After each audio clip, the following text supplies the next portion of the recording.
देखिए बच्चों, अब हम लोग पेपर चल रहा था, इसकी वजह से वीडियो जा नहीं रहा था। अब जाएगा कंटिन्यूअस। और आज हम लोग पहला क्लास देख रहे हैं, पेपर हो ही गया है। त्रैमासिक परीक्षा का हल पूरा हम सोल्यूशन कर देते हैं, आप लोग पेपर मिला लीजिएगा अपना, ठीक है। देखिए पहला क्वेश्चन देखिए मिस्टेक है, आप लोग छपने में मिस्टेक कर दिया था, सबको नंबर दे दिया जाएगा इसमें। फिलहाल फिर भी हम उसको लगा देते हैं।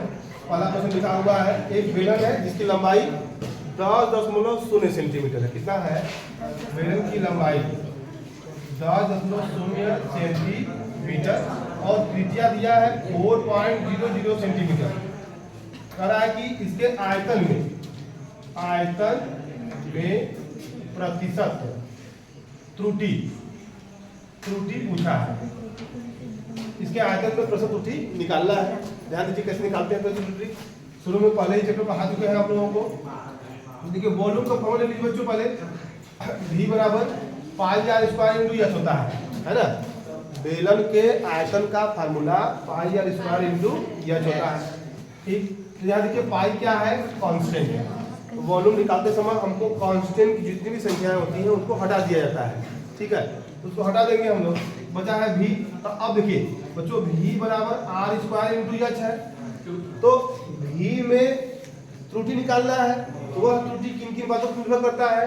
उसकी त्रिज्या और उसकी ऊंचाई, ठीक है। तो इसको आप शॉर्टकट एक तरीका है, बताए हैं आप लोगों क्लास में, इसको भिन्नात्मक त्रुटि पर लिख सकते हैं ऐसे, डेल्टा V बटा के V। और देखिए ये भिन्नात्मक त्रुटि हो गया, अब इसको क्या करना है? हमको प्रतिशत त्रुटि निकालना है, ठीक है ना। तो प्रतिशत त्रुटि को नहीं निकाल देंगे हम, 100 से गुणा कर देंगे। मैक्सिमम के लिए मैक्स लगा देंगे यहाँ पे हम लोग। यहाँ बच्चों 2 आगे आ जाएगा, ये 2 नहीं हटेगा, ठीक। यहाँ हो जाएगा डेल्टा आर बटा के आर गुणे 100 प्लस इंटू है तो प्लस डेल्टा एच बटा के एच गुणे 100। ये हो, देखिए ये रहा आयतन में प्रतिशत त्रुटि निकालने का सूत्र हो गया, समझ लीजिए ये। तो अब 2 गुणे डेल्टा आर क्या है? आर का अल्पतमांक। आर का अल्पतमांक बच्चों डेल्टा आर बराबर कहाँ कैसे लिखते हैं? हमने बताया था 0.0। अंतिम में 1 लगाएंगे, बाकी सब 0। दशमलव जहां रहेगा वहां अपने सम हो जाएगा। एच का मान है ये, तो अंतिम में 1 लगा देंगे, बाकी सब 0 हो जाएगा। यही होता है क्या? उसका अल्पतमांक। अल्पतमांक मतलब कि वह अल्पतम वैल्यू जिसमें त्रुटि होती है थोड़ी सी, है ना, वही है। तो अब यहाँ अल्पतमांक लिखेंगे इसका आर का 0.01 बटा के आर का मान यही पूरा रहेगा ना, 4.00 गुणे 100 ये हो जाएगा, प्लस डेल्टा एच 0.001 बटा के 10.0 गुणे 100। अब यही है बच्चों। अब इसी को हल करने से जो आपका आंसर आए वही इसका क्या कहलाएगा? प्रतिशत त्रुटि कहलाएगा। तो हल करके बता दें आप लोगों को, बता दीजिए हल कर दिए, थोड़ा सा देख लीजिए इसको। हाँ हल करेंगे इसका। तो देखिए यहाँ 100 है, यहाँ भी 100 है। आप 100 पहले इसका कॉमन ले लीजिए, अच्छा रहेगा, ठीक है। तो 100 कॉमन लेंगे तो यहाँ बचेगा क्या? 0.01 बटा के 4 फ्रेश यहाँ पे। और अब देखिए और प्लस यहाँ पे क्या बचेगा? 0.1 बटा के 10 ये बचा। और सबके बाहर क्या आ गया? 2 देखिए इसमें रहेगा, जब 2 इसमें रहेगा यहाँ पे ना, 2 रहेगा, 100 बाहर आ गया यहाँ पे। 100 इसलिए बाहर किया है, कुछ काम है उसका। अब देखिए यहाँ पे ऊपर नीचे 100 से गुणा करेंगे यहाँ पे, है ना। और यहाँ भी यहाँ 10 से गुणा कर लीजिए आप, यहाँ 10 से गुणा कर लेंगे यहाँ पे, तो दशमलव इसका हट जाएगा। इधर लिखिए दिखेगा, तो यहाँ हो जाएगा 2 गुणे, जब 100 को गुणा करेंगे तो ऊपर हो जाएगा 1, नीचे क्या हो जाएगा? गुणे 100 रहने दो, प्लस यहाँ पे ऊपर 1 नीचे भी 100, ये मिला। बाहर में 100 है ना बच्चों, तो अब देखिए ये का दूध ना के 4। अब इसको काटेंगे इसमें, अब देखो नीचे भी 100 आ गया, इस 100 को भी बाहर ले लो। ये 100 बाहर लेके यहाँ मिलेगा 1 बटा के 2 प्लस यहाँ मिलेगा 1, और बाहर 100 बटा के 100, 100 कट जाएगा। अब यहाँ का बचा 0.5 प्लस 1, दोनों जोड़ देंगे तो 1.5, यही आएगा इसका प्रतिशत त्रुटि। डेल्टा V बटा के V गुणे 100 में यही आयतन निकालने में प्रतिशत त्रुटि होगा। ये सवाल देखिए कंपटीशन नहीं पूछता है, इसको लगाना है लगा लीजिए, नहीं स्क्रीनशॉट ले लीजिए, अगला बताते हैं आपको। हाँ और देखिए चलिए अब देखिए क्वेश्चन नंबर 2 का क्या आंसर होगा, विकल्प आप लोग ठीक लगा लीजिए या आप लिख लीजिए। क्वेश्चन नंबर 2 जो दिया है, बीमी सूत्र यम एल के पावर 2 टी के पावर -2 क्या है, व्यक्त करता है, किसको व्यक्त करता है, तो देखिए ये ऊर्जा का बीमी सूत्र है। किसका सूत्र है, दूसरे का डी सही हो जाएगा ऑप्शन। और क्या तीसरा का ई के पावर एक्स का अवकलन कर रहा है, तो इधर हम बताए हैं आप लोगों को, ई के पावर एक्स का अवकलन ई के पावर एक्स ही होता है, इसको यानी कि तीसरे का बी वाला सही हो जाएगा। चौथे का दिया है न्यूटन प्रति कूलाम किसका मात्रक है, इसको देख लीजिए, न्यूटन प्रति किग्रा लिखा हुआ है। हाँ न्यूटन प्रति किग्रा, तो न्यूटन प्रति किग्रा किसका मात्रक होता है, न्यूटन प्रति किग्रा किसका मात्रक होता है, त्वरण का मात्रक होता है। किसका मात्रक होता है, त्वरण का। जैसे फॉर्मूला है हमारे पास, ये फॉर्मूला आता है नहीं, यह बराबर यम ए, यह एक बराबर क्या हो जाएगा, यह बटा के यम, यह क्या है, बल है, बल का मात्रक क्या होता है न्यूटन, यम क्या है द्रव्यमान, और द्रव्यमान मतलब क्या होता है किग्रा होता है। ये क्या है भैया, यानी कि त्वरण का मतलब क्या हो जाएगा न्यूटन प्रति किग्रा, यानी कि चौथे का बी सही हो जाएगा ऑप्शन। फिर देखिए पांचवा का है, पांचवा का देखिए थोड़ा सा क्वेश्चन है, इसको हल करेंगे। एवरेज चाल पूछा हुआ है, एवरेज चाल 40 किलोमीटर दिया हुआ है और फिर करा है 60 किलोमीटर घंटा की चाल से वापस लौटती है, तो कुल उसकी औसत चाल 48 हो जाएगा इसका, ठीक। तो औसत चाल बराबर क्या होता है, कुल दूरी बटा के कुल समय, तो निकाल लेंगे समय, उसके बाद भाग कर देंगे, इसका आएगा 28। पांचवा का बी सही हो जाएगा। छठवां का भी बी होगा, 5 न्यूटन, छठवां का बी, इसको लगा देंगे हम आप लोगों को। फिर दिया है सातवां का, दिया है सातवां का आपका होगा डी होगा, ए का परिमाण पूछ रहा है, दर्शन नहीं लाएगा, ए का मतलब कि वेक्टर ए का मान दिया हुआ है, ए का मान दिया है, तो ए का मान यहाँ लिख देते हैं, देखिए ए आई प्लस 3j माइनस 2k। देखिए गलती दिखा है उसमें, सब में तीर लगाया है, वहाँ तीर नहीं रहेगा बच्चों, वहाँ पे तीर नहीं रहेगा, क्या रहेगा, कैप रहेगा। ध्यान दीजिए ए का परिमाण पूछा है, तो ए का परिमाण कैसे निकालते हैं, तो यह तो हो जाएगा करड़ी में इनके घटकों के वर्ग का योग का वर्गमूल, ये बताया गया है।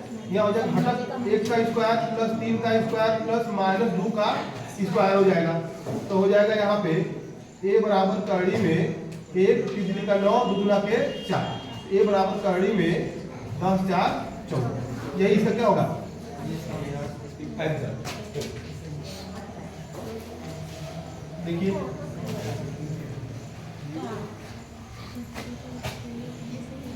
देखिए अगला क्वेश्चन है बच्चों, ए डॉट बी बराबर ए बी लिखा है, तो ए तथा बी के बीच कोण पूछा है। ये कौन सा क्वेश्चन है, 8वां क्वेश्चन देख लीजिए। ये कह रहा है ए डॉट बी बराबर ए बी लिखा है, कह रहा है कि ए व बी के बीच कोण, ये पूछा है। ऑप्शन दिया है 0, π/4, π/2 और पाई लिखा हुआ है।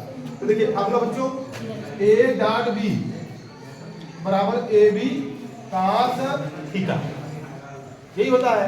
देखिए ए डॉट बी का मान क्या लिखा है, ए बी, तो ए डॉट बी के स्थान पे क्या लिखेंगे, ए बी लिख लीजिए, तो हो जाएगा ए बी cos थीटा, तो ए बी कट जाएगा, क्या बचा 1 बराबर cos थीटा। तो cos क्या इसकी वैल्यू होती है 0, हाँ क्या लिखेंगे 1 cos 0 अंश का मान होता है 1, यही थीटा बराबर क्या हो जाएगा 0, ये इसका क्या हो जाएगा, कौन सा ऑप्शन सही होगा इसमें, तो पहला वाला हो जाएगा।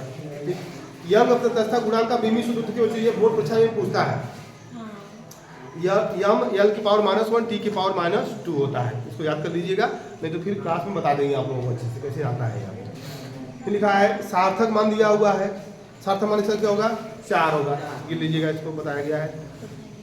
सी वाला ऑप्शन सही है। पूर्णतया दृढ़ वस्तु के लिए यंग प्रत्यास्थ गुणांक का मान कितना होता है, पूर्णतया दृढ़ पिंड आप लोगों को सही बताए होंगे, यहाँ पे बताया गया होगा, है ना।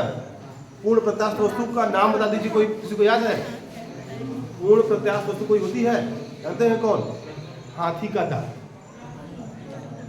एकदम दबती नहीं, अच्छा दबती है तो जितना दबती है उतना उभर जाती है, प्रत्यास्था होता क्या जानते हैं आप लोग? है हाँ, यदि किसी वस्तु पर बल लगाया जाए और बल लगाने के बाद छोड़ा जाए तो वो जो वस्तु उसकी विकृति बिगड़ जाती है, तो फिर छोड़ने के बाद वो वस्तु फिर अपनी पूर्व अवस्था में आ जाती है।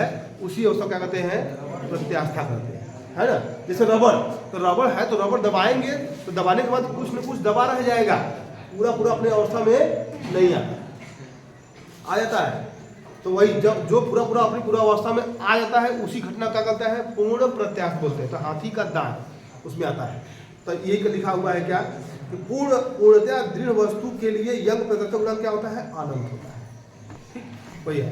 अगला है प्रत्यास्थ गुणांक का मात्रक लिख दिया है, किलोग्राम प्रति मीटर सेकेंड के पावर 2 लिखा हुआ है अच्छे से। ये 12 का 20 सही हो जाएगा। हाँ, दाब का मात्रक पूछा हुआ है बच्चों। तो दाब बराबर हम लोग क्या होता है? देखिए, दाब बराबर होता है बॉल बटा के क्षेत्रफल होता है। क्या होता है? क्षेत्रफल। तो बॉल का मतलब बच्चों होता है न्यूटन बटा किसका मतलब क्या होता है? मीटर का स्क्वायर। यही होगा, इसका आंसर हो जाएगा। फिर कहा है कि एफ पी तथा ए में संबंध, वही चीज दे दिया। फिर ये देखो पी है, यहाँ पे एफ है, यहाँ पे क्या है? ए है। हो गया, यही संबंध होता है।